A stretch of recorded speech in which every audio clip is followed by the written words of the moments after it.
please, a few opening comments. Thank you very much. Well, we've just had a very constructive and a very engaging meeting with the President and his team in the Oval Office. We've had the opportunity to talk about issues about Ireland, issues about the United Kingdom, issues about Europe, the relationship between Ireland and the US,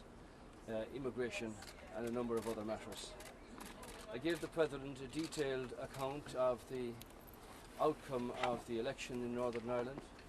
the fact that it's now a priority to put together an executive that will provide a voice for Northern Ireland, and the fact that I have a clear agreement with the British government that there be no return to a hard border and that there be no direct rule brought back from London. The President asked a number of questions about what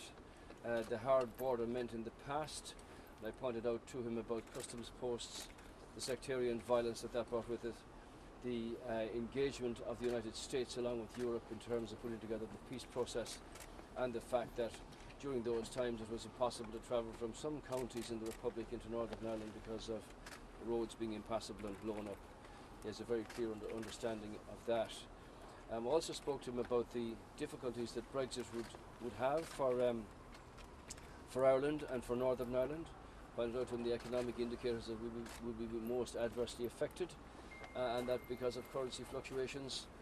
we're down over $500 million in the food industry and business into Britain alone. I also pointed out to him the fact that Ireland's a microcosm, if you like, in many ways,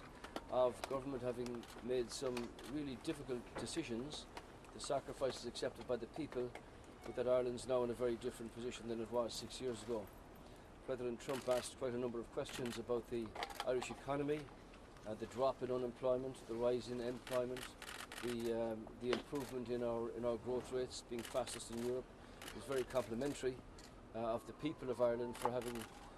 had the courage to make those decisions and put up with the many sacrifices that applied over the last number of years. Pointed out to him that the European Council wants to work with the United States, and that I see real potential for